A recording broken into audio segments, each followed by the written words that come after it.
आज आमचं झालंय काय माहितीये, कुणी या मार्गाने जातं, कुणी त्या मार्गाने जातं आणि सगळी संभ्रांत अवस्था आहे, गोंधळलेली अवस्था आहे. नेमकं भक्तीचं साधन न सापडल्या कारणाने भ्रमिष्ठासारखी अवस्था झाली. कुणी वारी करतं, कुणी सनातनच्या बैठकीला जातं, कुणी समर्थांच्या बैठकीत बसेल, कुणी दत्त संप्रदायाची उपासना करेल, कुणी स्वाध्याय परिवाराचा परिपाठ आचरण करेल. जो तो ज्याला त्याला जमेल, ज्याला त्याला आवडेल असा विचार प्रणाली तो अंगीकारतो. पण हे विसरून जातो की आपल्याला सगळ्यांना जायचंय एके ठिकाणी. आणि अशी आपल्या पंथामध्ये संप्रदायामध्ये जर अखंड तेढ आपण वाढवत राहिलो, निर्माण होत राहिली, तर आमच्या हिंदू धर्माची शक्ल करायला माणसं तयारच आहेत, बसलेली आहेत. भगवा हटावचे नारे सगळीकडे घुमतायत. बऱ्याच लोकांना भगव्याचा त्रास होतो. हिंदू हा शब्द उच्चारला तरी त्रास होतो. मला असं वाटतं भगवा हटाव मग नंतर बोला, पण रोज सकाळी पूर्व क्षितिजावर भगवा उगवतो. सबंध पूर्व क्षितिज भगव्या रंगाने उजळून निघतं. सूर्यनारायणाचा उदय होण्याच्या आधीच भगवी शलाका सगळी आकाशात पसरलेली असते. तो उगवताना सुद्धा भगवाच रंग असतो आणि मावळताना सुद्धा भगवाच रंग आकाशामध्ये उधळलेला असतो. मला असं वाटतं हिम्मत असेल तर आधी तो भगवा हटवूया आणि मग बाकीच्या गोष्टी करूया, नाही का? मला सांगा, आज आम्ही ज्या संप्रदायाचे पाईक आहोत, ज्या धर्माचे पाईक आहोत, ती धर्म परंपरा आपली सनातन आहे, वैदिक परंपरा आहे.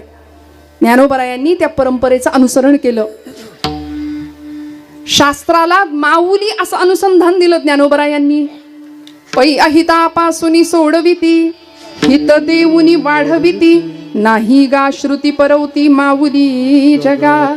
माऊली म्हटलो, आई काय करते? आम्ही धर्मशास्त्राला कठोर म्हटलं, पण ज्ञानोबरायांनी धर्म कसा आहे आमचा हे समजावून सांगितलं ज्ञानेश्वरीत.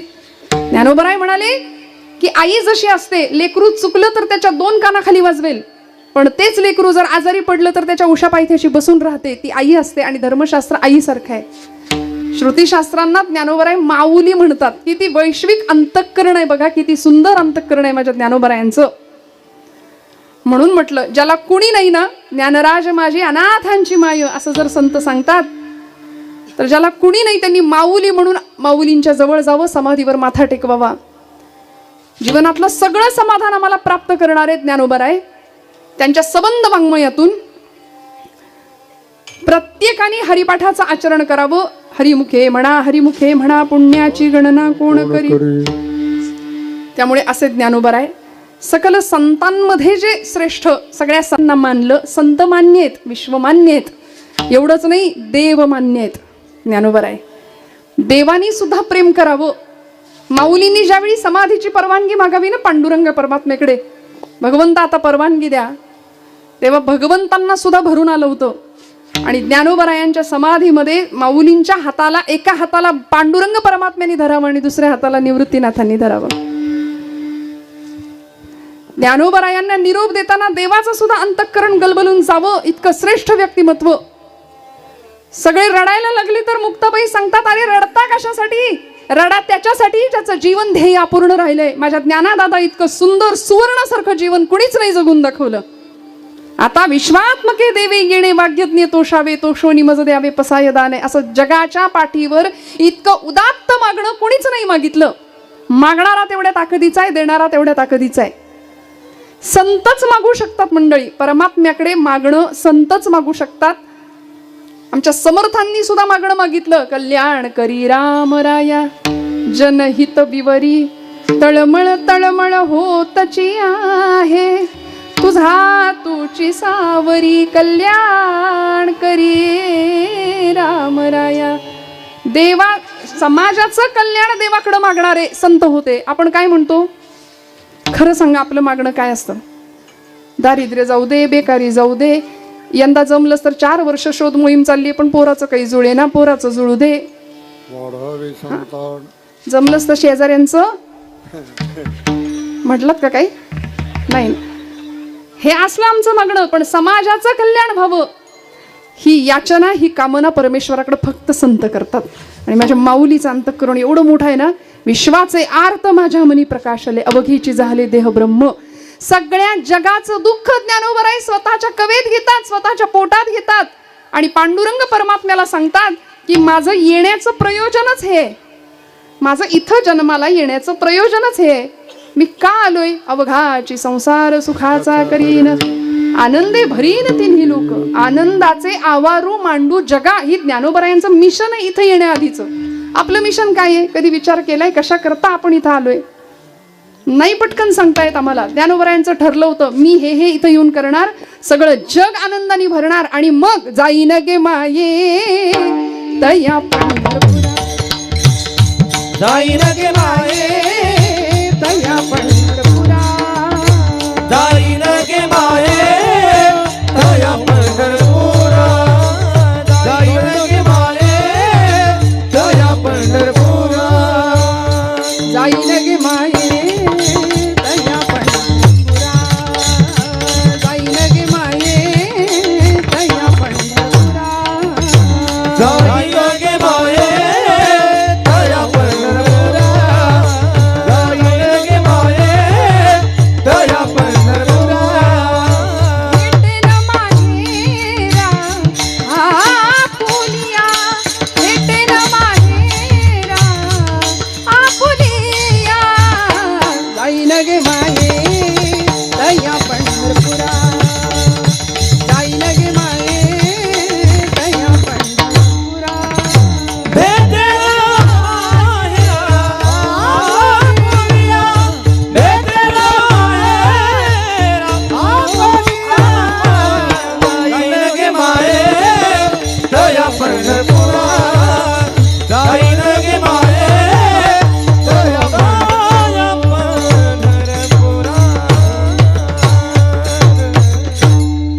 जन्माला आल्यानंतर माझं जे जे इप्सित साध्य ध्येय आहे ते मी पूर्ण करणार आणि माझ्या पांडुरंग परमात्म्याला, माझ्या आईला जाऊन भेटणार.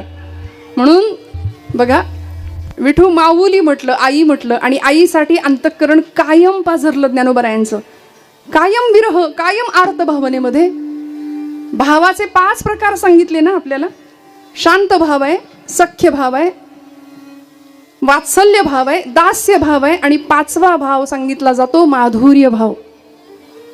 आज महाराष्ट्रामध्ये विदर्भ प्रांतामध्ये माधान नावाचं एक गाव आहे आणि त्या गावचे सुपुत्र प्रज्ञाचक्षु संतश्रेष्ठ श्री गुलाबराव महाराज ज्ञानोबरायांना स्वतःचे म्हणजे ज्ञानेश कन्या म्हणून घ्यायचे, स्वतःची आई समजत होते ज्ञानोबरायांना, आणि कृष्ण पत्नी समजून घ्यायचे. राधा भावामध्ये, मधुरा भावामध्ये कायम आरूढ असलेले, मधुराद्वैता संप्रदायाचे अध्वर्यू असलेले गुलाबराव महाराज. ही मधुरा भक्ती आहे बघा, देह पुरुषाचा पण भाव मात्र स्त्रीचा, अंतःकरण स्त्रीचं. आज आपल्याला असं वाटतं पुरुषाला हृदय नसतं, पुरुष रडत नाही का? रडतो. कारण या देवी सर्व भूतेषु असं म्हटलंय. आई जगदंबेचं शक्ती स्वरूप, आई जगदंबेचं मातृस्वरूप, तिचं क्षमा स्वरूप, तिचं दया स्वरूप, तिचं धृती स्वरूप, स्मृती स्वरूप हे सगळीकडे आहे. ती फक्त स्त्री देहात नाही, या देवी सर्व भूतेषु म्हटले, सगळ्या भूतमात्रांमध्ये ती आहे. अर्धनारी नटेश्वराचं आपलं दैवत आहे साक्षात. त्यामुळे ती शक्ती स्वरूपिणी जगदंबा या देहामध्ये सुद्धा आहे. ज्ञानोबराय पुरुष देहामध्ये जरी असले तरी सुद्धा अंतःकरण मात्र अत्यंत मातृत्वानी, वात्सल्यानी, सौहार्दानी भरलेलं आहे. आणि पांडुरंगाप्रती कायम जिव्हाळ्याची भक्ती ज्ञानोबरायांची कायम. झालं काय? ज्ञानोबरायांना त्या चैतन्याचा लळा लागला. मी जिथून आलोय तिथं मला जायचंय अशी मनामध्ये भावना निर्माण झाली. म्हणून माऊलींचा अभंग आहे, चित्त चैतन्य चोरून नेले. चित्ताला चैतन्याची अनुभूती प्राप्त व्हावी अशी लालसा, अशी इच्छा मनामध्ये निर्माण व्हावी लागते. ती ज्ञानोबांना झाली. आता मला एका प्रश्नाचं उत्तर द्या. नदीचं मूळ स्वरूप कुठलं? नदीचं मूळ स्वरूप कुठलं? समुद्र. नदी वाहत वाहत वाहत जाऊन समुद्राला मिळते. सूर्याच्या उष्णतेने समुद्राच्या पाण्याची वाफ होते. ती वाफ हलकी असल्या कारणानं, जागे आहेत ना सगळे महिला मंडळ? काही नाही, प्रपंचात काही नसतं. 2 तास इथेच सगळा आनंद आहे. हा, this is the only way to be happy. तुम्ही आनंद प्रपंचात शोधा, तुम्हाला मिळणार नाही. तुम्ही तिकडे सुख संसारात शोधा, तुम्हाला मिळणार नाही. संसारात काय असतं? काय असतं सांगा बरं? हा, सर्व सुखाची आशा जन्म गेला, क्षण एक मुक्ती नाही गेला हिंडता दिशा चिर पावला माया वेशीला जीव माझा माया वेशीला जीव माझा माझे सहित गेलती कोणी हो माझे सहित गेलती कोणी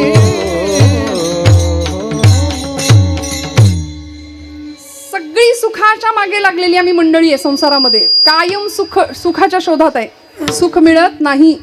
स्वानंद सुख निवासी सद्गुरू मामासाहेब दांडेकर म्हणायचे, संसारामध्ये सुख शोधणं म्हणजे मिरच्याच्या बाजारात जायचं आणि म्हणायचं खव्याचे पेढे देता का हो किलोभर. तर मिरच्यांच्या बाजारामध्ये खव्याचे पेढे मिळणार नाहीत. तिथं ठसकाच लागणार आहे आणि तिथं डोळ्यात पाणीच येणार आहे. संसार रडवतोय आम्हाला. मग खरं सांगा, हा आनंद संसारात आहे का? नाहीये. तो आनंद इथं आहे, याच धर्ममंडपामध्ये, याच नामभक्तीमध्ये, नामस्मरण भक्तीमध्ये. संतांनी आयुष्य समर्पित केलं हा आनंद आम्हाला देण्याकरता, की जो स्वतःला अनुभवायला मिळाला. ब्रह्म साम्राज्याचा अनुभव, ब्रह्मानंद, तो ब्रह्मरस संतांनी प्राशन केला. तुम्हाला मला सगळ्यांना मिळावा याकरता संत आले. सेवितो हा रस वाटितो अनेका घ्या रे होऊ नका रानवरी. आम्हाला मिळालं ते आम्ही तुम्हाला द्यायला आलोय. सर्वसामान्य माणसाची ही भूमिका नसते. आपल्याकडे जे आहे ते दुसऱ्याला मिळूच नाही किंवा द्यायचंच नाही. सरकार पाणी अडवा पाणी जिरवा म्हणतं, आम्ही याची अडवा. खरं आहे की नाही? पटलं की नाही तुम्हाला? आम्ही असंच वागतो. पण संतांचं वर्तन असं नाहीये. अत्यंत आर्तता हृदयामध्ये, अत्यंत करुणा हृदयामध्ये आहे. आणि म्हणून तीच हृदयातली करुणा विरहिणीच्या रूपाने ज्ञानोबरायांच्या मुखातून बाहेर पडते आणि माऊली पांडुरंगाला साथ घालतात अभंगाच्या प्रथम चरणात. जीवितीयाची प्रेम भावा भावा जीवितीयाची प्रेम भावतिया भावा जीवितीयाची प्रेम भावा भावा जीवितीयाची प्रेम भावतिया भावा जीवितीयाची प्रेम भावतिया जीवितीयाची प्रेम भावतिया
टाळ्या वाजवा एकदा जोरदार सगळ्यांसाठी. पखवाज नावाचं वाद्य आहे. मृदंग खरं नाव आहे. मृत आहे अंग ज्याचे असा तो मृदंग असं म्हटलंय. निर्जीव चांबडा आहे, पण चांबड्यातनं असा ध्वनी काढायचा आहे की जो आपल्या हृदयाला आणि त्याहीपेक्षा देवाला डोलायला भाग पाडेल. म्हणून यांच्यासाठी टाळ्या वाजवायच्या, कारण हे एका दिवसाचं नसतं, अनेक वर्षांची तपश्चर्या आहे यामागे. बाकी थापा तर आपण रोज मारतो की नाही? थापा मारतो की नाही आपण? खरं सांगा. जागे आहेत ना सगळे? हो म्हणताय तुम्ही. थापा मारतो, पण ही थाप अशी असते की जी देवाला डोलायला लावते. गोड वादन, गोड गायन. जीवीची या जीवा, प्रेम भावाची या भावा, तुझ वाचुनी केशवा अनुनावडे. माऊली ज्ञानोबर आहे, पांडुरंग परमात्म्याला सांगतात की हे भगवंता, तू माझ्या जीवाचा जीव आहेस. जीवीची या जीवा, प्रेम भावाची या भावा. मी कुठल्या भावाने तुझ्याशी बांधलो गेलोय? तर त्याचं एकच नाव आहे प्रेमभाव. आणि ते प्रेम आता आपण समजतो तसं नाही. संतांनी भगवंताकडं प्रेम सुख मागितलंय, बाकी दुसरं काहीच नाही मागितलं. भक्ती प्रेमाविन ज्ञान नको देवा, अभिमान नित्य नवा, तया माझी प्रेम सुख देई, प्रेम सुख देई. काय मागितलं भगवंताकडं? ज्ञानोबराय म्हणतात, भगवंता मी तुझ्याशी प्रेमाने बांधलो गेलोय, तू माझ्या जीवाचा जीव आहेस. भगवंताशी असं नातं जोडावं लागतं. आमचं नातं देवाशी नाही, आमचं प्रपंचाशी असं जोडलं जातं आणि वाट्याला दुःख येतं. खरं सांगा, देवासाठी रडतो का आपण? ज्ञानोबराय रडले नाही रडत. आपण आपल्या संसारासाठी रडतो, आपण प्रपंचासाठी रडतो, सुने मुळे रडतो नाही का, लेकासाठी रडतो, प्रपंचातल्या अन्य कारणांनी प्रपंच संसार आम्हाला रडवतो. आणि संसारी माणसाचं वैशिष्ट्यच हे, दोन संसारी माणसं एकमेकांना भेटली तर ते पहिलं विचारतात, बरं आहे का, कसं काय, बरं आहे का पाहुणं, रावसाहेब काकासाहेब बरं आहे का. मग पुढचं माणूस म्हणतं बरंच म्हणायचं, चाललंय आपलं रडत खडत कसं तरी. आणि मग विचारणाऱ्याला त्याचं हे तोंड बघून फार बरं वाटतं. ज्यांनी विचारले त्याला समोरच्याचा असा चेहरा बघितला की त्याला फार बरं वाटतं.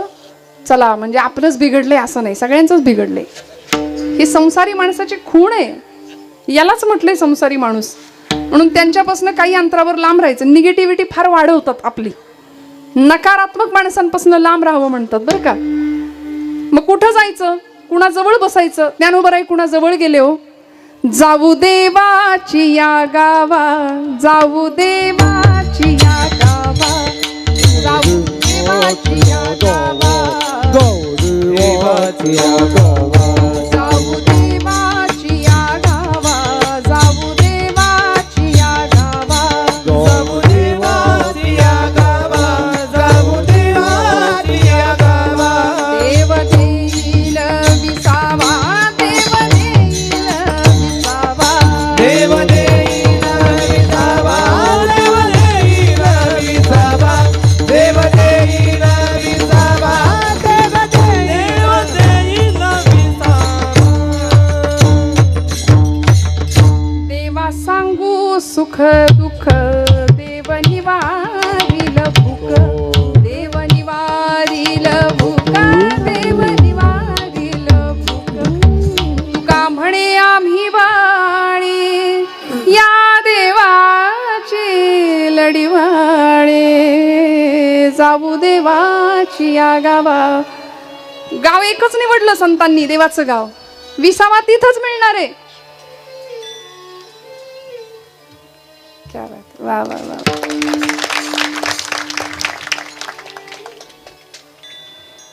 बघा ना, ही सगळी वाद्य ज्यावेळी वाजतात, संगीत परमेश्वराजवळ नेण्याचं अत्यंत सुंदर असं साधन आहे, परमेश्वराच्या जवळ जाण्याचं.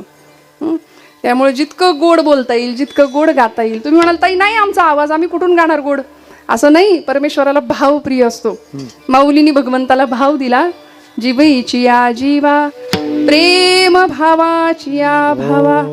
मी तुझ्याशी प्रेम भावाने भगवंता बांधला गेलोय आणि तुम्ही माझ्या जीवाचे जीव आहात. ज्ञानोबराय पांडुरंग परमात्म्याला सांगतात, आपल्या इष्ट आराध्य देवतेला सांगतात, तुझं वाचुनी केशवा अनुनावडे. मला आता दुसरं काहीच आवडत नाही तुझ्याशिवाय. म्हणून म्हटलं आपल्याला देव सोडून सगळं आवडतं. आवडीने भावे हरिनाम घेसी, नाथबाबा म्हणतात, तुझी चिंता त्यासी सर्व आहे. आम्हाला भगवंत सोडून सगळं आवडतो. आम्ही म्हणतो देवा प्रपंच माझा, घर माझं, बंगला माझा, गाडी माझी, बायको माझी, तसा तू पण माझाच असं आपण देवाला म्हणू. पण मीराबाईंचं महत्व कशात आहे बघा. मीराबाई म्हणतात, मेरे तो गिरधर गोपाल दुसरा न कोई. देवा तूच फक्त माझा आहे आणि बाकी माझं कुणीच नाही. ही ताकद संतांची, ही मीराबाईंची ताकद आहे. आपण म्हणतो सगळं माझं आणि तू माझा, म्हणून देवाकडून आपण सगळं मागतो. संतांनी देवाकडे देवाला मागितलं, देव मागितला. ज्ञानोबरायांची परमेश्वराविषयीची आर्तता आणि भाव जो होता ना, तो विरहिणी भाव होता, आर्त भाव होता. काय सुंदर साथ घातली जीवीची या जीवा, प्रेम भावाची या भावा, तुझ वाचुनी केशवा अनुनावडे. मला दुसरं काही भगवंता तुझ्याशिवाय आवडत नाही. सतत तुझ्यासाठी हृदय पाणावतं, सतत तुझ्यासाठी माझं हृदय व्याकुळ होतं, कासावीस होतं. हा विरहिणीचा आर्तभाव ज्ञानोबराय सांगतात. मी मगाशी एक प्रश्न विचारला होता. नदीचं मूळ स्वरूप समुद्र आहे. सूर्याच्या उष्णतेने समुद्राच्या पाण्याची वाफ होते. ती वाफ हलकी असल्या कारणानं वर जाते, थंड प्रदेशामध्ये ढग तयार होतात आणि मग त्यातून पर्जन्यवृष्टी होते. बरोबर. तो पाऊस कड्या कपाऱ्यांमधून हळूहळू हळू ओहोळांच्या रूपाने, नद्या नाले असं करत करत करत सपाट प्रदेशावर आला की ते पाणी नदीच्या रूपाने वाहतं, नदी तयार होते. संथ वाहते कृष्णामाई, असं अत्यंत संथ तिचा प्रवाह वाहत वाहत वाहत जाऊन कुठे जाऊन मिळते. आता कृष्णामाई आपली गोदावरी माता आहे आणि वाहत कुठं जाऊन मिळते, समुद्राला मिळते. मग नदीचं मूळ स्वरूप समुद्र. तसं या जीवाचं सुद्धा मूळ स्वरूप आहे. हा जीव कुठून आला, त्या जीवाचा संबंध ज्ञानोबराय सांगतात. ममई वंशो जीवलोके जीवभूत सनातनः मनःषष्ठाणि इंद्रियाणि प्रकृतिस्थानि कर्षति. ममई वंशो जीवलोके जीवभूत सनातन.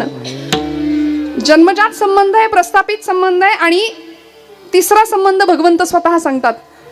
जीवाचं जन्मजात एक संबंध असतो, आईशी जोडलेली नाळ असते, पण दुरावा येऊ शकतो त्या नात्यात सुद्धा. बापालाच मुलगा विचारतो का नाही, काय केलं आमच्यासाठी सांगा, सातबाराच्या उतारावर आमचं नाव चढवा आता आणि सगळं करा, हाडाची काढं करा, रक्ताचं पाणी करा, देहाचं रान, जीवाचं रान करा. खरं सांगा मावशी, कोणी म्हणतं का केलं?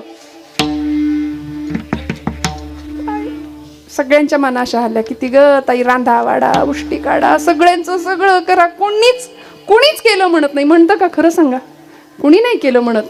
ब्रह्मचैतन्य गोंदवलेकर महाराज म्हणतात, आमचे माझ्या रामासाठी थोडं करा, प्रपंचासाठी कितीही करा. प्रपंच केलं म्हणणार नाही, पण रामासाठी थोडं करा. राम लक्षात ठेवतो, परमात्मा लक्षात ठेवतो. त्यामुळे ज्या प्रपंचासाठी आपण रडतो तो प्रपंच आपल्या सुखातही नाही, दुःखातही नाही.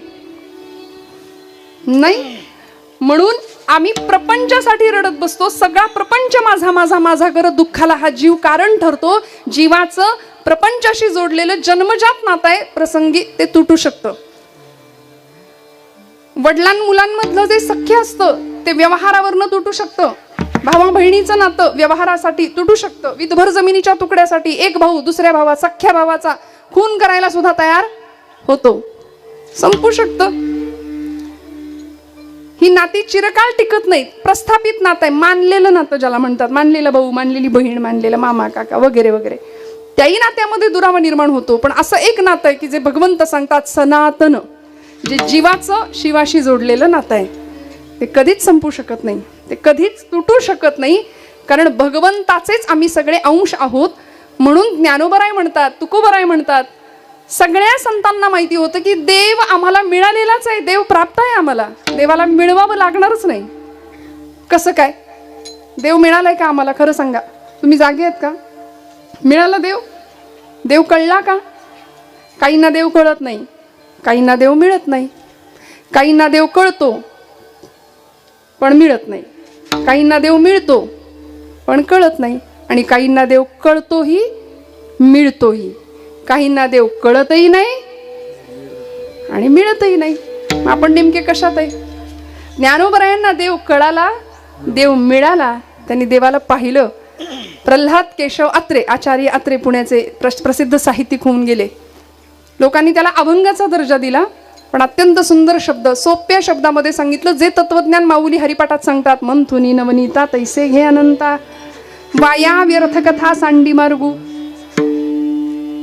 तोच आशय अत्रेंनी सांगितला. देह देवाचे मंदिर, देह देवाचे मंदिर, देह देवाचे मंदिर देह देवाचे मंदिर आत आत्मा परमेश्वर आत आत्मा परमेश्वर देह देवाचे मंदिर देह देवाचे मंदिर आत आत्मा परमेश्वर आत्मा परमेश्वर देह देवाचे मंदिर देह देवाचे मंदिर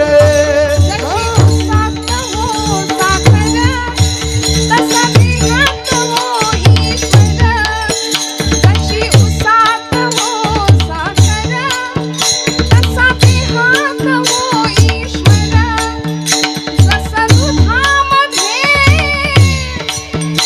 लोणी जसा दुधामध्ये लोणी तसा देवी चक्रपाणी देह देवाचे मंदिर देह देवाचे मंदिर देह देवाचे मंदिर देह देवाचे मंदिर आत आत्मा परमेश्वर जसं दुधामध्ये लोणी तसा देही चक्रपाणी दुधात लोणी आहे का आहेत ना जागे दुधात लोणी आहे का नाही आहे आहे की नाही नक्की काय दुधात लोणी आहे ना आहे पण ते दिसतं का नाही मग ते दिसण्याकरता काय करतो आपण मंथोर दुधातलं लोणी दिसायचं असेल तर मंथोनी नवनीता मंथन करावं लागतं मंथन म्हणजे काय घुसळायचं जसं दुधातलं लोणी दिसण्याकरता घुसळण असते मुख्य क्रिया तसा देहातला चक्रपाणी दिसायचं असेल तर तिथं सुद्धा घुसळावंच लागतं आणि घुसळण म्हणजे भजन विठ्ठल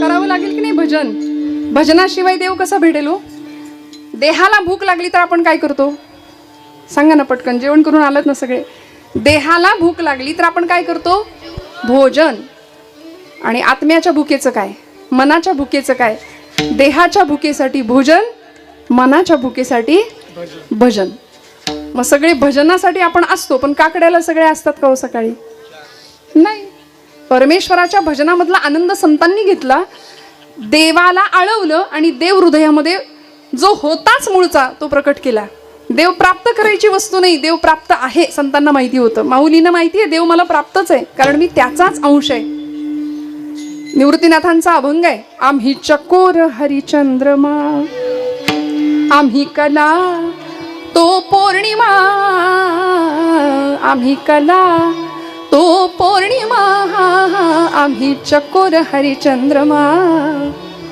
जैसा बाहिजू भीतरी हरी जैसा बाहिजू भीतरी हरी बिंबी बिंबला बिंबी बिंबला एक सूत्री आम्ही चकोर हरिचंद्रमा आम्ही चकोर हरिचंद्रमा आम्ही चकोर हरिचंद्रमा आम्ही चकोर हरिचंद्रमा आम्ही चकोर हरिचंद्रमा आम्ही चकोर हरिचंद्रमा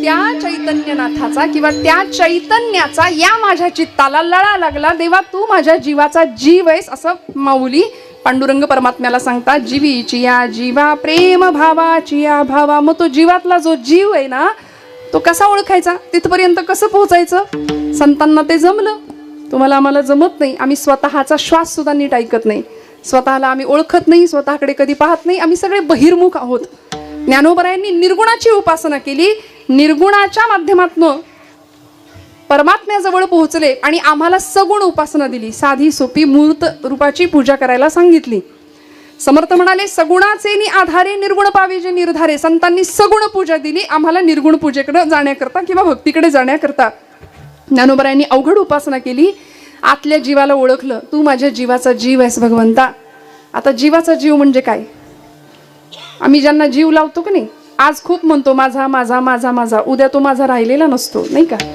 जरा कुठे खुट झालं, जरा कुठं मन दुखवलं, जरा काही आपल्याला नको असं वागणूक झाली समोरच्याची, की तो माझा, जो माझा काल होता तो माझा राहत नाही. ज्ञानोबराय म्हणतात तुझा माझा संबंध सनातन आहे, जसं तू सांगितलंयस. त्यामुळे तू माझ्या जीवाचा जीव आहेस.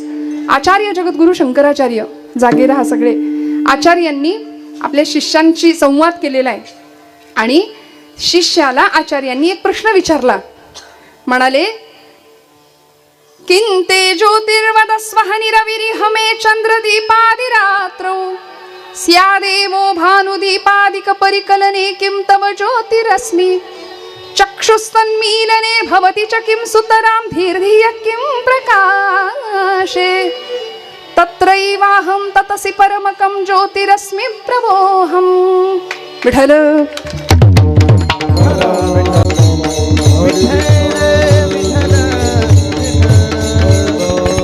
सोपे सोपे प्रश्न अर्थ पटकन सांगून पुढे जाऊया. आचार्य म्हणाले, किंते ज्योतिहि, म्हणाले सगळं जग प्रकाशमान दिसतंय. जागे राहा, लक्ष द्या. सगळं जग प्रकाशमान दिसतंय, ते कशामुळे? हे सगळं जग प्रकाशमान आहे ते कुणामुळे? किंते ज्योतिहि. त्या शिष्याने उत्तर दिलं, तो विद्यार्थी हुशार होता. तो म्हणाला, रविरिहमे चंद्रदीपादिरात्र अहनी रविही, म्हणजे दिवसा सूर्यामुळे आणि रात्री चंद्रामुळे. सूर्य चंद्रामुळे सगळं जग मला प्रकाशमान दिसतंय. उत्तर आवडलं आचार्यांना. आचार्य म्हणाले, हुशार आहे, छान. स्यादेवं भानुदीपादिक परिकलने किं तव ज्योतिरस्मि.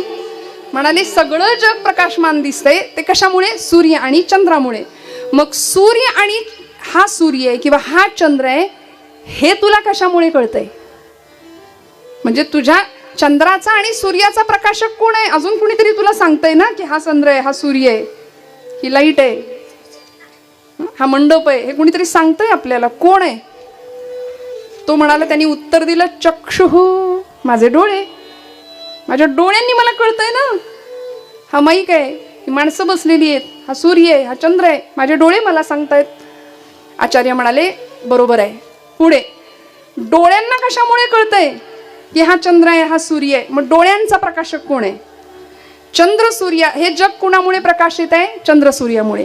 चंद्र सूर्याचा प्रकाशक कोण आहे? चक्षुः, डोळे. मग डोळ्यांचा प्रकाशक कोण आहे? त्यांनी उत्तर दिलं, आचार्य असं काय करतात? धीही, माझी बुद्धी. आणि माझी बुद्धी अशी विलक्षण आहे. ज्ञानोबराय त्या बुद्धीचं वैभव सांगतात. बुद्धीचे वैभव अन्य नाही एकाकीची राधे सकळ सिद्धी, एकाकीची राधे सकळ सिद्धी, एकाकीची राधे सकळ सिद्धी. बुद्धीचे वैभव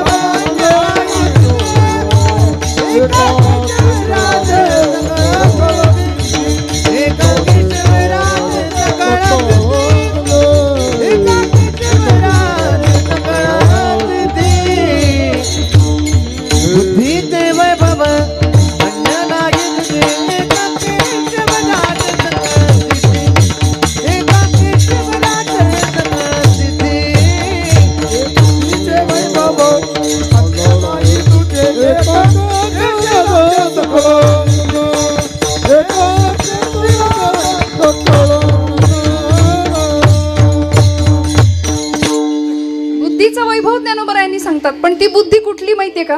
जी बुद्धी शरण जाते योग्य ठिकाणी, गुरुतत्वाला, देवाच्या चरणावर, सद्गुरूंच्या चरणावर. शरण न जाणारी बुद्धी वांझोटी असते असं म्हणतात. त्यामुळे ती बुद्धी आम्हाला भगवंताकडे घेऊन नाही जाणार. आचार्यांच्या प्रश्नाला उत्तर दिलं त्या शिष्यानी. म्हणाले, आचार्य, जगाचा प्रकाशक सूर्यचंद्र, सूर्यचंद्राचा प्रकाशक माझे डोळे, आणि माझ्या डोळ्यांचा प्रकाशक माझी बुद्धी. धी. आचार्य म्हणाले, छान, पण धीर धिय किम प्रकाशे, तुझ्या बुद्धीचा प्रकाशक कोण आहे? ह्याला अमुक अमुक म्हणतात, हे वाद्य मृदंग आहे, हे माझ्या बुद्धीला कोण सांगतंय? मी याला पेटी म्हणेन, तुम्ही मानाल का? माझ्या बुद्धीचा प्रकाशक कोण आहे? तो शिष्य कंटाळला. तो म्हणला, आचार्य असं काय करतात? तत्रैव अहम, मीच नाही का? तो मीच आहे. मग आचार्य म्हणाले, हा जो मी आहे ना, तो तुझ्या जीवातला जीव आहे. हा जो मी आहे की नाही, त्याला वेदांताच्या भाषेमध्ये कूटस्थ चैतन्य असं म्हणतात. आणि त्या चैतन्याचा लळा लागला किती हो. पडिले दूर देशी मज आठवे मानसी, मज आठवे मानसी. एखादी कन्या सासरी जाते की नाही, आताची नाही, आता बाय करून निघून जाते, तिला लग्नाला आई वडील नसले तरी चालतात, ते काहीच फरक. आता आम्ही सगळे बोथट जाणीवा झाले, आमची संवेदना संपली. पण बघा ना काय ज्ञानोबरायांचा भाव आहे. पडिले दूर देशी मज आठवे मानसी, मज आठवे मानसी, मज आठवे मानसी, मज आठवे मानसी. नको नको हा वियोग, कष्ट होताती दिवासी. पडिले दूर देशी मज आठवे मानसी, मज आठवे मानसी. किती अवघड अवस्था झाली ज्ञानोबरायांची. गरुड वाहना गंभीरा, ये गा दातारा. पाप रखुमा देवीवरू, बाप रखुमा देवीवरू. श्री विठ्ठला विठ्ठला श्री विठ्ठला.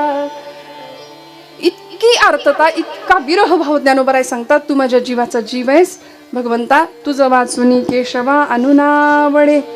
आणि आता देव यावा या करता ज्ञानोबराय तळमळतायत. माऊलींचा भाव बघा ना, राधा भाव आहे. माऊलींचा भाव हा गोपींसारखा भाव आहे. मधुरा भक्ती, श्रेष्ठ भक्ती, भक्तीच्या एका उच्चतम अवस्थेवर आरूढ झालेत ज्ञानोबराय. आणि कैवल्याचा पुतळा असं नाथांनी ज्यांचं वर्णन करावं. प्रकटला भूतळा चैतन्याचा जिव्हाळा, ज्ञानोबा माझा. माऊलींचा भाव विलक्षण आहे. आपण त्या भावाची फक्त चर्चा करू शकतो, अनुभवाच्या पातळीवर कठीण आहे. समाधीच्या फक्त गप्पा मारू शकतो, अनुभवाच्या पातळीवर अत्यंत कठीण आहे. माऊलींनी भगवंताला आपला पती मानलं. मधुरा भक्तीच्या माध्यमातून जीव शिवाशी जोडला गेला. जो शिव जीवाला प्राप्तच आहे. तुकोबराय म्हणतात, उदकाचे तरंग तरंग उदकाचे अंग, तैसे झाले तैसे तुम्हा आम्हा झाले एकी एक सामावले. उदकाचा तरंग हा त्या पाण्यापेक्षा वेगळा नसतो ना, ते एकच असतं. तसं आम्ही तुझ्यापेक्षा वेगळे नाही भगवंता. हा अनुभव ज्ञानोबराय घेतात. आणि एखादी गवळण भगवंताला भेटण्याकरता जशी आर्त स्वराने व्याकुळ असते की नाही, किती व्याकुळ. अहो भगवंताचा भाव गोपींच्या प्रती कसा होता. गोपी भगवंताला भेटण्याकरता किती व्याकुळ असायच्या. गोकुळात किती दिवस राहिले भगवंत, किती दिवस, 11 वर्ष 4.5 महिने हा त्यांचा कालावधी. गोकुळात राहिले देव. गोकुळात होते त्यावेळी गोपी यांच्यावर इतकं देवानी प्रेम करावं. एक पाय नाचिव रे गोविंदा असं एखाद्या गवळणीने म्हणायचं देवाला. मग देव काय करायचा, एका पायावर नाचून दाखवायचा. जगाचा बाप होता. मग तुला घोडभर ताक देईन, लोण्याचा एखादा गोळा देईन. ज्याच्या घरात 9 लक्ष गायी, तुझा दह्याचे महापूर, तो घोडभर ताकासाठी आणि लोण्याच्या छोट्या गोळ्यासाठी एका पायावर नाचून दाखवायचा. त्रिभंगी देहुडा ठाण मांडून या माये, कल्पद्रुमा तळी वेणू. असा तो भगवंत गोपींच्यासाठी कायम आसुसलेला, कायम व्याकुळ. आणि गोपी त्याच्यासाठी, त्याच्या भेटीसाठी, मिलनासाठी. बरं, अशी ती त्यांची जीवाशिवाची भेट होती. म्हणून देवांच्या चरित्रामध्ये आपण रास क्रीडा हा एक भाव अनुभवतो, पाहतो. आता भागवत आपण ऐकताय, भागवतामध्ये गोपी गीत आहे. महाराजांच्या मुखातनं अत्यंत सुंदर आपण कथा श्रवण करता आहात. कात्यायनीचं व्रत गोपींनी केलंय भगवंताला प्राप्त करण्याकरता. आणि एवढंच नाही, कदंब वृक्षाखाली शरद पौर्णिमेच्या रात्री देवाबरोबर या गोपींनी रास क्रीडा केलीये. ऐकून ठेवा. आता असं सांगायला लागलं की अनेकांना असं वाटतं, मग देवानी केली मग आम्ही का नाही करायची, फक्त आम्ही त्याला गरबा म्हणतो. आणि रासक्रीडा वेगळी भगवंतांची गोपींच्या सोबत, ती जीवाशिवाची भेट होती, ते जीवात्म्याचं शिवात्म्याशी मिलन त्याकरता असणारी ओढ होती. आमचा गरबा म्हणजे रासक्रीडा नाही, हात जोडून सांगते. बरं, मला इकडचं माहिती नाही, आमच्या पुण्यातलं सांगते मी, मला इकडची काय परिस्थिती आहे माहिती नाही, काय अवस्था आहे. आम्ही धर्माच्या नावाखाली कुठल्या प्रकारे आमचं अधःपतन करतोय याचा सारासार विचार आणि विवेक राहिला नाही. कपाळाला टिकली लाव म्हटलं तर आम्हाला राग येतोय. केस बांधून राहिले पाहिजेत हे मुलींना सांगावं लागतंय. नको तेवढे कपडे घालून आम्ही जर समाजात वावरायला लागलो तर मला सांगा, मी अजिबात उपदेश या भावनेने बोलत नाहीये, मला खूप कळतं म्हणून नाही सांगत आहे मंडळी. पण खरं सांगू, आमच्या हिंदूंचं पतन व्हायला कारण आहे. लव जिहादच्या केसेस का वाढतात? पुण्यामध्ये गरबाच्या प्रकरणातच लव जिहादच्या केसेस जास्त वाढल्या. सगळ्यांनी एकत्र यावं यासाठी संतांनी, परंपरेनी, पूर्वसुरींनी आम्हाला उत्सव दिलेत. मग आमच्या हिंदू धर्माचं कसं अधःपतन होतंय ते जगाला दाखवण्याकरता आम्ही हे सगळं करतो का? नाही. कुठेतरी आपण थोडं सावध राहूया. आमच्या देवदेवतांबद्दल आदर करूया. नवरात्रीचा उत्सव आहे, आम्ही गरबा करतो, मान्य, चला. पण त्या गरब्यामध्ये आई जगदंबा किती असते तो विषयच नाही. त्यापेक्षा जगदंबेचं चरित्र समजावून घेऊया. हातात टिपऱ्या घेण्यापेक्षा तलवारी कशा धरायच्या त्याचं प्रशिक्षण देऊया आमच्या लेकींना. स्वसंरक्षणाचे धडे देऊया. शस्त्र कसं चालवायचं याचं शिक्षण देऊया. अन्यायाच्या राक्षसाची चावली उमऱ्यापर्यंत येऊन पोहोचली तरी आम्ही बेसावध आहोत. इतकी भयान भीषण परिस्थिती, आणि आम्ही जर आता सावध नाही ना झालो, मला माफ करा, तुम्हाला राग येऊ देऊ नका. आमचं ठरलंय, आमचे गुरुजी आम्हाला सांगतात, राग येईल असं बोलायचं नाही आणि बोलल्याशिवाय राहायचं नाही. अन्यायाच्या राक्षसाची सावली दारात येते. आमच्या आजूबाजूला घटना घडतायत, समाजातली विकृती वाढतीये. आम्ही जर प्रबळ नाही झालो, आम्ही जर आमच्या लेकरांना धर्मशिक्षण नाही दिलं, हातामध्ये मोबाईल सगळेच घेतात, मोठी माणसं सुद्धा घेतात, पण प्रचंड त्याचा स्क्रीन टायमिंग वाढतोय, स्क्रोलिंग वाढतंय. पूर्वीच्या काळी एक म्हणजे चॅनल हा प्रकार नव्हता, एकच TV, black and white picture त्याच्यावर कायम. इतकी संवेदना होती, इतकं प्रेम होतं आपापसामध्ये की रामायण लागलं रामानंद सागरांचं की घरातली, आपण आठवा, जुनी माणसं, ती पिढी आता संपत चालली एक एक करून. ती जुनी पिढी टीव्हीला नमस्कार करायची, टीव्ही समोर उदबत्त्या ओवाळल्या जायच्या, इतका भाव होता. बरं, काही किती प्रतिकूलता हो, घरातलं एक माणूस कायम अँटेन्यावर असायचं. होतं का काही धड? मुंग्या गेल्या का, मुंग्या आल्या का? खरं सांगा, हीच परिस्थिती होती, पण समाधान होतं. मनाची श्रीमंती होती, माणसं गरीब होती पण मनाने प्रचंड श्रीमंत होती. काही कुठल्या प्रतिकूलता आम्हाला आड नाही आली या गोष्टींसाठी. आज आम्हाला सगळं आहे, हातात रिमोट आहे, 250 पेक्षा जास्त चॅनल आहेत त्याच्यामध्ये एका हातात, आणि एक चित्र एका सेकंदापेक्षा जास्त आमचं पोरग बघायला तयार नाही. बुद्धीची चंचलता, मन अस्थिर, बैठक नाही, कुठल्याच प्रकारची उपासना नाही. समर्थ म्हणतात, उपासना उपासना, साधकासी सूचना, उपासना उपासना, अखंड उपासना, अखंड नामामध्ये, अखंड ध्यानामध्ये, चांगल्या विचारांमध्ये नाहीये. आणि याचं कारण खरं सांगते, आम्ही जर मोठी माणसं सावध नाही झालो, नाही राहिलो, तर पुढच्या पिढीसमोर अंधकार निर्माण करायला आम्ही कारणीभूत आहोत. येथ वडील जे जे करीती ज्ञानोबराय सांगतात, तया नाम धर्म ठेविती, तेची येर अनुष्ठिती सामान्य सकल. मोठ्या माणसांवर खूप मोठी जबाबदारी असते. नवरात्रीचे फक्त 9 रंग नेसणं म्हणजे नवरात्र उत्सव नाही, किंवा गरबा खेळणं म्हणजे उत्सव नाहीये. बरं, रंगाच्या साड्या नेसायच्या नाही का? नेसायच्या. आम्ही खरं सांगू का, माझ्या महिला वर्गाचं, मी अजिबात कुणाची निंदा नाही करत आहे, पण माझ्या महिला वर्गाचं मला प्रचंड कौतुक आहे, प्रचंड. का विचारा? कारण आमचा महिला वर्ग आहे की नाही, त्यांना 4 गोष्टी जास्त प्रिय आहेत: शेण, साय, शेवई आणि जावई. असे जुने कीर्तनकार सांगायचे. बाबा, मला नाही माहिती, जुनी मंडळी आमची सांगायची, शेण, शेवई, साय आणि जावई, अशा 4 गोष्टी महिला वर्गाला अत्यंत प्रिय. आताची काय परिस्थिती आहे?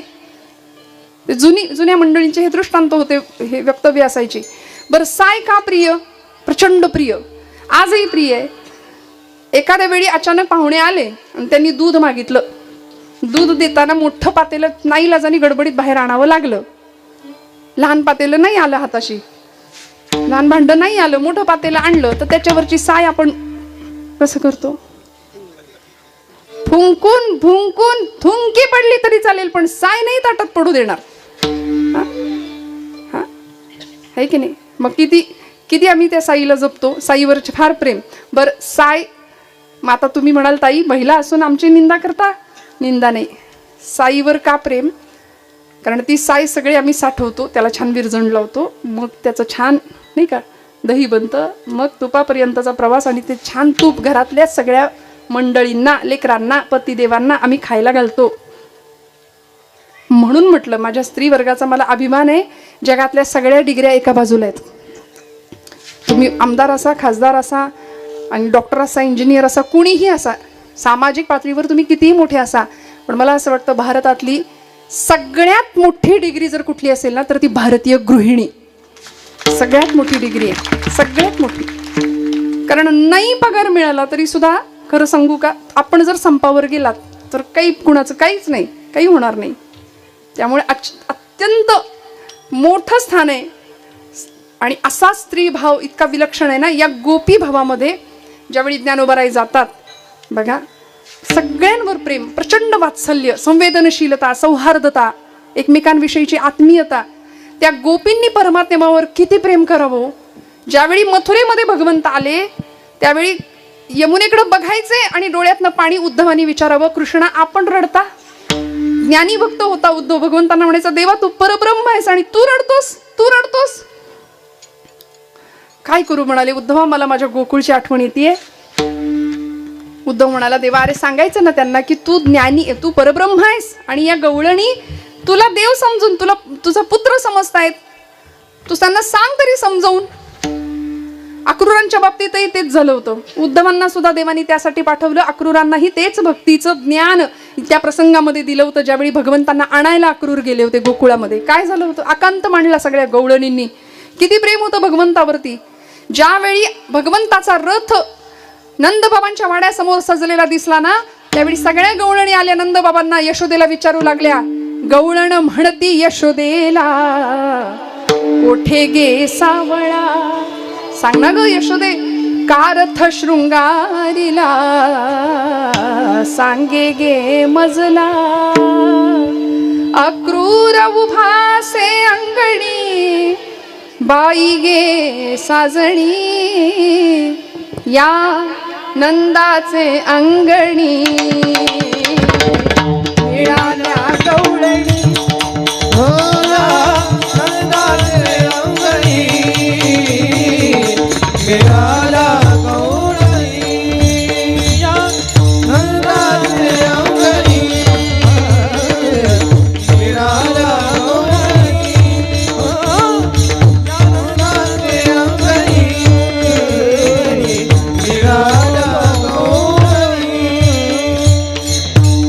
सगळ्या गवळणी आल्या नंदबाबांच्या वाड्यासमोर आणि म्हणाले यशोदे सांग कृष्ण कुठे निघालाय, एवढा रथ सजून तुझ्या दारात का उभाय. रथी चढले वनमाळी आकांत गोकुळी. प्रचंड आकांत केल्या सगळ्या गवळणींनी. नयनीच्या उदकाने, नयनीच्या उदकाने भिजली धरणी, या नंदाचे अंगणी मिळाल्या गवळणी. प्रचंड प्रेम भगवंतावर करावं, अक्षरशः गडबडा लोळायला लागले, देवाला नेऊ नाही देणार म्हणाले, इतकं प्रेम भगवंतावर, इतकं प्रेम. ज्ञानोबाराय म्हणतात तसा तू सुद्धा देवा माझ्या जीवाचा जीव आहेस, जीवीची या जीवा प्रेम भावाची या बावा. तुझं वाचुनी केशवा अनुना वडे विठोबा. रखुमाये विठोबा रखुमाये, विठोबा रखुमाये, विठोबा रखुमाये, विठोबा रखुमाये, विठोबा रखुमाये, विठोबा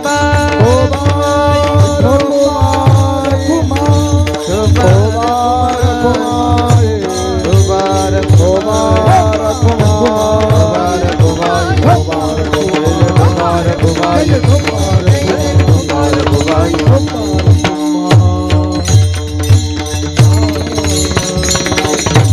जीवीची या जीवा प्रेम भावाची या भावा. तुझं वाचुनी केशवा अनुनावडे, जीवे अनुसरलिये अजूनी का नये बेगी आणावा तो सये प्राण माझा. कुणीतरी लवकर त्याला घेऊन या असा निरोप पाठवतात माऊली. पहिलं तो गे काऊ कोकत आहे विरहिणी आपल्या सगळ्यांना माहिती आहे. त्या कावळ्याच्या रूपाने शकून ऐकला माऊलींनी. बघा माऊलींचा शब्द इतका विलक्षण आहे. संबंध महाराष्ट्रामध्ये मराठी भाषेमध्ये कावळ्याला काऊ म्हणतात माऊली. कावळ्याला काऊ म्हणणार माऊलींचं अंतःकरण आहे. उड उड रे काऊ तुझे सोन्याने मडविन पाऊ. पाहुणे पंढरी राहू घरा काही येते. किती प्रेम करावं बघा. इतकी आर्तता हृदयामध्ये. जगाच्या विश्वात्मक भगवंताकरता जगाच्या कल्याणाकरता मागणारं आर्त हृदय आहे ज्ञानोबरायांचं. बरं या बदल्यात जगाने काय दिलं? प्रचंड हाल अपमान अवहेलना. संन्याशाच्या पोरांनो अरे तुम्ही जगता तरी कशाला? जगण्याचा सुद्धा अधिकार नव्हता समाजामध्ये. इतकी विलक्षण वाईट अवस्था आणि इतका छळ समाजाने करून सुद्धा जे खळांची व्यंकटी संडो इतकं उदात्त मागणं कोण मागतो? म्हणून माझ्या माऊलीचं अंतःकरण किती मोठं आहे, किती मोठं आहे. एकाने विचारलं होतं खरंच ताई त्या आळंदीच्या दगडामध्ये माऊली आहेत का? म्हटलं आहेत. डोकं टेकवणारा फक्त दगड नसावा म्हणजे मिळवलं. दगडाच्या पाषाणाच्या हृदयाची माणसं आहेत सध्या. आम्हाला माणसातला माणूस दिसत नाही, मग दगडातला देव कधी दिसायचा? पाषाणातला भगवंत आम्हाला कधी दिसायचा? नामदेव महाराज त्याच भगवंताच्या समोर ताट ठेवतात नैवेद्याचं, पाणी फिरवतात आणि म्हणतात करा सुरुवात. देव जेवत नाही. बराच वेळ झाला, बरीच अर्जव करून झाली. देवा जेवा ना, देवा जेवा ना. रडायला लागले. माझे बाबा गावाला गेलेत. 5 वर्षाचं वय होतं नामदेव महाराजांचं. दामाशेटी गावावरून आल्यावर मला विचारतील देव जेवला का? देवाला नैवेद्य दिल्याशिवाय तू जेवायचं नव्हतं ना मया. तू देव जेवला? तेव्हा मी नाही म्हणेन, मग बाबा मला मारतील. त्यापेक्षा बाबांच्या हातनं मार खाण्यापेक्षा इथं तुझ्या पायरीवर डोकं आपटून जीव देतो म्हणाले. ती पायरी धरली. पायरीवर डोकं आपटणार एवढ्यात डोक्याला लागलं नाही. मौसर जणू काही डोक्याखाली काहीतरी लागलं आणि गाभाऱ्यातनं आवाज आला, नामया दगडाचा देव कधी जेवतो का रे? नामदेव महाराज म्हणाले दगडाचा देव कधी बोलतो का रे? बोललास ना. चाटून पुसून स्वच्छ करायला लावलं. आणि किती आर्तता करावी. नामदेव महाराजांनी भगवंताच्या भेटी करता भेटीची आवडी उतावीळ मन, मनाची उतावीळ अवस्था भगवंताच्या भेटी करता आसुवे दाटली उभारोनी बाहेर. आसुवे दाटली उभारोनी बाहेर. आसुवे दाटली उभारोनी बाहेर. आसुवे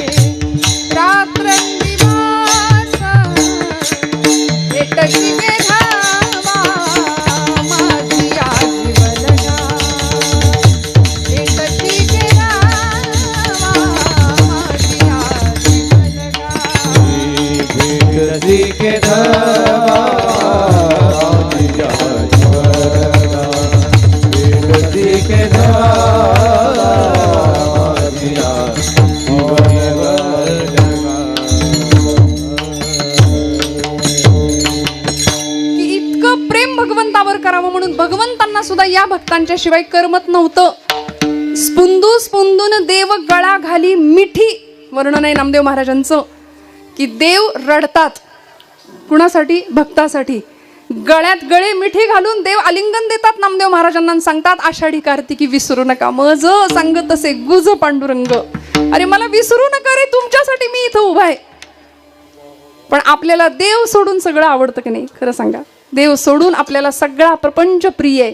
पण खरं सांगू का, ज्याला आम्ही आपलं म्हणतो ना ते इथं आपलं कुणीच नाहीये. कुणीच नाही. सगळ्यांना सगळं भोगावं लागलं पण इथं व्यवहारामध्ये कुणीच नाही याचा अनुभव सगळ्यांना घेतलाय. सगळ्यांनी घेतलाय. कन्या स्नुषान रूपाची प्रत्यक्ष राम भार्या. कोण होती? जानकी माता. जनक नंदिनी होती. प्रचंड वैभवात वाढलेली. कन्या स्नुषान रूपाची प्रत्यक्ष राम भार्या. पिचली क्षणाक्षणाला कारुण्यरूपी सीता, कामी तिच्यान आले सामर्थ्य राघवांचे, प्रत्यक्ष वेळ येता कोणी नसे कुणाचे, प्रत्यक्ष वेळ येता कोणी नसे कुणाचे. त्यागुनी सूर्यपुत्रा कुंती पुन्हा कुमारी, कर्णास अनुज माता सारेच जन्मवैरी, कौतुक का करावे त्या रक्तबंधनांचे, प्रत्यक्ष वेळ येता कोणी नसे कुणाचे. केली द्युतात उभी साक्षात कृष्ण भगिनी. द्रौपदीची काय अवस्था होती, एकापेक्षा एक रथी महारथी होते तिथे. सम्राट पांडवांची रानावनात राणी, पती 5 देव बंधू तरी भोग हे तियेचे, प्रत्यक्ष वेळ येता कोणी नसे कुणाचे. ठेवू नको अपेक्षा असल्या जगाकडूनी, निरपेक्ष आचरी तू कर्तव्य प्रेम दोन्ही. मग चालू दे सुखाने अवघेरणे जगाचे, प्रत्यक्ष वेळ येता कोणी नसे कुणाचे, प्रत्यक्ष वेळ येता कोणी नसे कुणाचे. ज्ञानोबरायांना का भगवंत आपलासा वाटला, कारण माहिती होतं या संसारामध्ये इथे हे सगळं जग मिथ्या आहे आणि खरं काय ब्रह्मसत्यं जगन मिथ्या, याची प्रचिती तुम्हाला मला सुद्धा यावी, भगवंताला भेटण्याची आर्त ओढ तुमच्या माझ्या मनात निर्माण व्हावी, या आशयासाठी ज्ञानोबराय सांगतात की जीवे अनुसरलिये अजूनी का नये, वेगी आणावा तो सये प्राणू माझा. ज्ञानेश्वर नाराज माऊली तुकारेश्वर माऊली, नाराज माऊली तुकारेश्वर माऊली, नाराज माऊली तुकारेश्वर माऊली,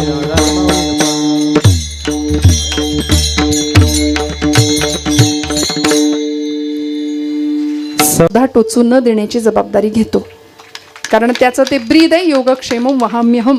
भगवंत आम्हालाही सांभाळेल, माऊलींसारखं आम्हालाही देवावर प्रेम करता यावं, संतांवर प्रेम करता यावं, आमच्या धर्मावर प्रेम करता यावं, धर्माचं शिक्षण आमच्या पुढच्या पिढ्यांकडे सोपवता यावं. बस झालेली सेवा परमेश्वराच्या चरणावर समर्पित करते. बोलत असताना काही वेडवाकडं गेलं असेल तर मोठ्या अंतकरणाने क्षमा करा. सगळ्यांच्या हृदयस्थ भगवंताला वंदन करते. सेवेला आज अनेक महनीय अत्यंत सुंदर साधक, भक्त, प्रवचनकार, कीर्तनकार, गायक, ज्यांच्या मुखामध्ये वेद आहेत अशी मंडळी उपस्थित आहेत. मनापासनं सगळ्या वैदिक लोकांना, सगळ्या वारकऱ्यांना, सगळ्यांच्या ज्यांच्या मुखात नाम आहे अशा सगळ्या नामधारकांना, साधकांना मनापासून नमस्कार करते. उत्तम ध्वनी व्यवस्था, उत्तम वादन, महाराजांचं एकदा टाळ्या वाजवा, खणखणीत टाळ्या वाजवा. आज आपल्या कीर्तनामध्ये मला वारकरी कीर्तनासाठी पहिल्यांदा व्हायोलिन मिळालं, त्यासाठी धन्यवाद. खूप छान. सांगलीवर आमच्या कथेसाठी खरं तर काकांच्या आलेले हे व्यक्तिमत्व आहे धनंजय दादा गाडगीळ, पण गोड अशी साथ व्हायोलिनची आज मला लाभली. संवादिनीच्या साथीला असलेले आमचे काका, मनापासून त्यांनाही नमस्कार. कीर्तनामध्ये आज दिसत नसली तरी सनई सुद्धा संतोष महाराजांची वाजली, म्हणून त्यांना सुद्धा छान, म्हणजे आज किती मोठी साथ मला मिळाली. सगळ्यांच्या चरणारविंदी कृतज्ञतापूर्वक वंदन. पुन्हा एकदा परमादरणीय श्रीकांत महाराजांना मनपूर्वक धन्यवाद देते. आणि सेवेला विराम देण्यापूर्वी एकदा हात उंचावून खणखणीत भजन करायचं आणि निरोप घ्यायचा. तुकाराम तुकाराम तुका